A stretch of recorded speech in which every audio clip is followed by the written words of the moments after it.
¿Qué tal? ¿Cómo estáis? Bienvenidos a un nuevo episodio diario sobre la LOMLOE. Hoy vamos a abordar la metodología. ¿Cuáles son las metodologías que debemos llevar entendiendo el desarrollo curricular LOMLOE? Con ejemplos prácticos. De hecho, vamos a hablar ahora al principio de los principios pedagógicos, de los fines educativos y luego al final ejemplos prácticos para que llevéis al aula y para que sepáis un poco cómo encaminar todo esto de las situaciones de aprendizaje. Pero como digo, hoy nos vamos a centrar en la metodología.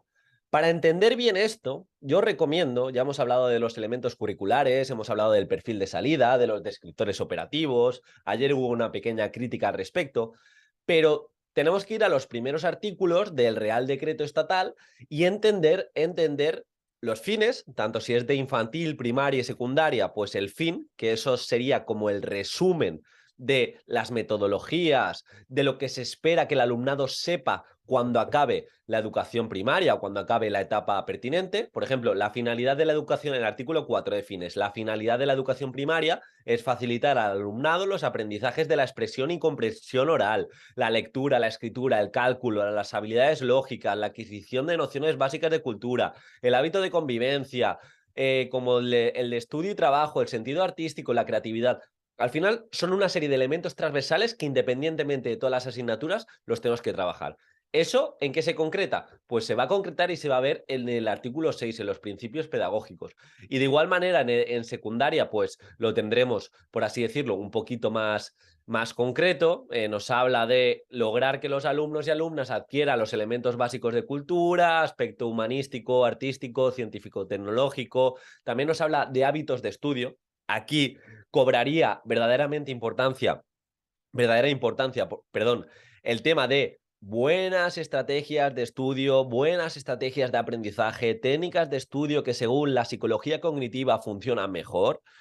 Aquí lo hemos de tener en cuenta porque es una constante desde prácticamente infantil hasta que se acaba la etapa de enseñanza básica, el estudio. Nosotros, si queremos mejorar como personas, si queremos adaptarnos a los trabajos, si queremos adaptarnos a la vida, necesitamos estudiar, necesitamos aprender. Por eso es tan importante el saber hacerlo de manera óptima y no tirar nuestro tiempo. De ahí surge también la importancia, obviamente, de mi formación de técnicas de estudio, que ya sabéis que es mi única formación que tenéis acceso de por vida, donde no solo tratamos las mejores estrategias de aprendizaje y las mejores técnicas de estudio para tu oposición, sino también hay ejemplos prácticos de cómo utilizar la neurociencia y la psicología cognitiva en tu día a día para que tu alumnado sepa cómo estudiar y sepa cómo sacarle partido. Y también desde la evaluación formativa, obviamente. Así que échale un vistazo si no se lo has echado.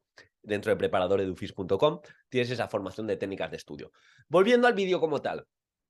Los fines, importante conocerlos, y luego ya entrarían los principios pedagógicos, que de hecho hablamos hace no mucho de todo esto de los principios pedagógicos. Observamos que es una constante el tema de la evaluación formativa, tema de la inclusión y el diseño universal de aprendizaje, que son palabras que salen muchísimas veces en el desarrollo curricular LOMLOE. Se nos pide que eliminemos esas barreras para que nuestro alumnado aprenda bien y se ponga el foco en lo que sepa hacer nuestro alumnado a través de las competencias clave, pero muy importante esa inclusión. Esto también es una constante en todas las etapas, de que se potenciará el aprendizaje significativo que promueva la autonomía y la reflexión. Y esto, obviamente, ¿cómo lo puedo llevar a cabo? Pues con instrumentos metacognitivos, como la escalera de la metacognición, 3-2-1, qué buena idea me llevo, tickets de salida, tenemos muchas, pero que muchas propuestas. También en todas las etapas se nos insta a fomentar el hábito y el dominio de la lectura. Así que, ya citando a Francisco Mora, leer significa activar un amplio arco cognitivo que involucra la curiosidad, la atención, el aprendizaje y la memoria, la emoción, la conciencia y el conocimiento. Es quizás el mejor medio para construir un puente definido entre humanidades y ciencia. También se nos habla de que tenemos que trabajar de forma interdisciplinar y fomentar la educación emocional, centrada en autoestima, centrada en esa autonomía y en esa responsabilidad, autorresponsabilidad y en esa reflexión. Y en cuanto a elementos transversales, como hemos visto, ese espíritu científico, ese emprendimiento, esa creatividad, es más que nada esos elementos transversales que podemos incluso sacar de las 8 competencias clave. al final el emprendimiento pues con la de sentido de iniciativa, espíritu emprendedor, el espíritu científico con la matemática, la creatividad con esa toma de decisiones y con ese aprender a aprender. Y hay otros elementos transversales que esto también se va a llevar en todas las etapas, como son la igualdad entre hombres y mujeres, la educación para la paz, la educación para el consumo responsable, el desarrollo sostenible y la educación para la salud, incluida la afectivo-sexual. Esto es algo que tenemos que tener en cuenta tanto en primaria como en secundaria, pero de nuevo, si queremos profundizar, nos vamos al Real Decreto y vemos cómo se concreta en el propio decreto nuestra etapa como tal, primaria, infantil, secundaria, pero es un buen punto de partida entender los principios pedagógicos y algo común es lo que acabo de destacar. Algo también común, tenemos que aprender y ya tenéis un vídeo en el canal sobre diseño universal de aprendizaje, pero tenemos que aprender cómo llevar a cabo los 3 principios de diseño universal de aprendizaje. Si os parece, en los siguientes vídeos haremos un monográfico del tema y vamos a entender cómo funcionan las redes de conocimiento, cómo puedo hacer que mi alumnado se motive de distintas maneras, actúe y se enfrente a distintos productos y de igual manera pues tenga esos momentos de representación y de expresión diferentes para que todo nuestro alumnado, independientemente de sus capacidades iniciales y de su competencia, pues pueda sentirse competente, que al fin y al cabo es la motivación. Es que mi clase no está motivada.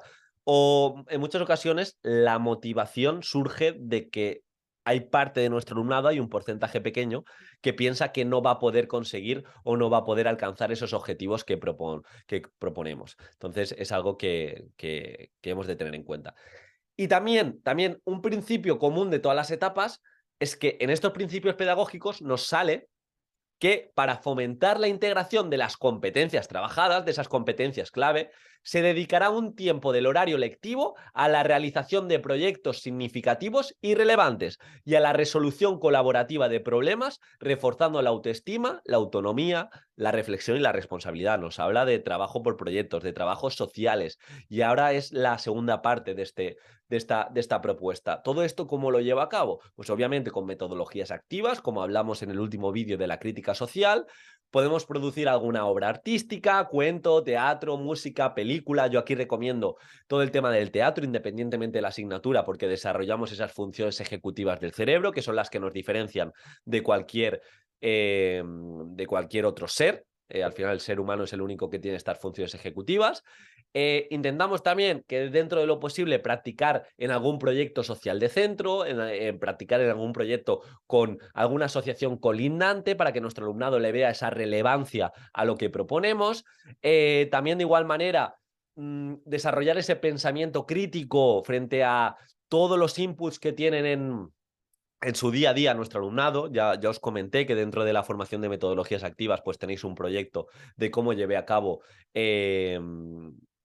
a través de un anuncio que no paraba de salirle a mis alumnos y alumnas sobre marketing digital y seguro que lo habéis visto, el inglés se enseña mal, de 8 bells, pues trabajamos el marketing digital, trabajamos las fake news, trabajamos los porcentajes, trabajamos los impuestos, creamos un podcast, creamos distintos tutoriales de vídeo para consumir internet de manera más segura. Al final hicimos un proyecto muy chulo que también nos sirvió para tener modelos para el resto de cursos y que puedan mejorar. De hecho, eso lo hicimos en sexto de primaria y para el siguiente año utilizamos esos modelos, esos tutoriales para que los de quinto, cuando pasasen a sexto, pues vieran cómo se puede hacer buenas propuestas. Algo también que hemos de tener en cuenta es el tema de acercar todo esto a las familias. Al final, el otro día lo decía Rafael Vizquerra en una de sus ponencias sobre educación emocional, que el porcentaje que pasa nuestro alumnado con las familias es prácticamente 2 y 3 veces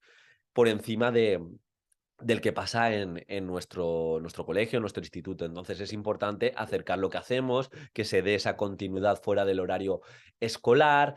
Por otro lado, también os recomiendo que ciertas propuestas en la naturaleza, hay distintos estudios con mucha evidencia donde se observa que el alumnado que se enfrenta a la naturaleza, incluso hace aprendizajes servicios en sociedad y en este medio natural, va a aprender mejor, va a aprender con menos estrés. Esto, como habéis visto, está muy relacionado con las metodologías activas, está muy relacionado con la formación continua como docente para entender de buenos modelos pedagógicos, evaluación formativa y formadora. Por otro lado, habéis visto que la lectura La LOMLOE nos dice que se tiene que trabajar de forma transversal independientemente de la asignatura y la etapa, así que vamos a tener momentos de lectura, cómo vamos a fomentar esa lectura mediante cuentos motores, mediante escritura creativa, mediante intentar tener ratitos de lectura libre que tenga que ver, obviamente guiado, que tenga que ver con lo que queremos alcanzar, pero que se busque ese gusto por la lectura, que es más allá de una transmisión de contenidos. También son momentos de meditación que va a ayudar a nuestro alumnado a que tenga mayor atención. Recomendación de trabajar en proyectos enfocados en preparar a nuestro alumnado en ciudadanía. Como he dicho, programar teniendo en cuenta el diseño universal de aprendizaje, partir siempre de la capacidad del alumnado para que tenga experiencias de aprendizaje positivas, es decir, vamos a intentar graduar esos objetivos de aprendizaje y, como siempre digo, establecer momentos de metacognición donde se busque esa reflexión sobre lo aprendido y una transferencia que trascienda al aula. Es decir, siempre que intentemos llevar un proyecto a cabo, una propuesta competencial contextualizada, vamos a intentar buscar que se pueda aplicar en diferentes contextos. Esto os lo explicaba en el vídeo de hace unas semanas, que, por ejemplo, si os toca trabajar las fracciones, pues diferentes contextos de trabajar las fracciones. No únicamente las pizzas, únicamente, no. ¿Dónde puedo utilizar fracciones? Los porcentajes, lo mismo. Lo puedo utilizar a la hora de financiar un coche. Puedo hablar de TAE, puedo hablar de TIN, puedo hablar de impuestos que paga los autónomos, puedo hablar de lo que le cuesta.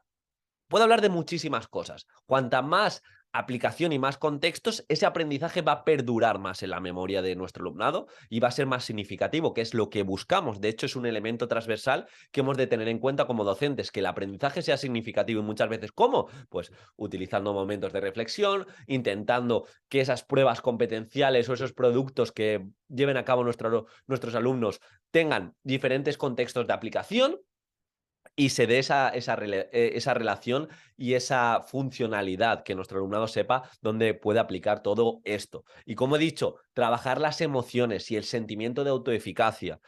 Al final nuestro alumnado va a estar motivado si siente que es competente y siente que está capacitado para alcanzar lo que le proponemos. Así que podemos utilizar instrumentos como la base de orientación para guiarles, utilizar coevaluación y autoevaluación, como dice David Ortiguela, mucho mejor para emitir juicios entre alumnos, esa coevaluación, o perdón, para incluso autoevaluarnos y saber hacia dónde vamos, tener un instrumento de evaluación de referencia. Así que todas estas fórmulas, todas estas recetas, ya habéis visto que están relacionadas con las metodologías activas y esa formación continua del docente. Así que vamos a saber hacia dónde vamos a entender esos principios pedagógicos y esos fines educativos que a su vez están muy relacionados con las competencias clave, con el perfil de salida y con esos descriptores operativos. Ya habéis visto que conforme más entendemos la legislación está todo unido y está todo relacionado, y esto es una pepita de oro. Si nosotros entendemos y sabemos relacionar todo lo que vamos proponiendo, pues vemos cómo los elementos transversales o el aprendizaje significativo está relacionado también con la competencia de aprender a aprender y podemos sacar un descriptor operativo. Esto va a diferenciaros como opositores en las siguientes oposiciones, porque no todo el mundo lo va a entender, se va a quedar en rumorología barata, o van a empezar a decir cosas genéricas, o incluso no van a profundizar en la legislación y por ende, no van a saber poner ejemplos o no van a saber programar a largo plazo. Así que bueno, vamos a dejar aquí el episodio. Como digo, os voy a dejar todas mis formaciones también en las notas del programa, por si queréis echarle un vistazo a alguna de ellas. Y cualquier tipo de duda, sugerencia frente a posibles y futuros podcasts, os leo en los comentarios y de verdad no os guardéis ninguna duda. Cuanto más os impliquéis, ya tanto que le pedimos a nuestro alumnado que se implique, que haga preguntas, quiero lo mismo como vosotros. Docentes, os espero y nos vemos muy pronto, mañana. Un abrazo.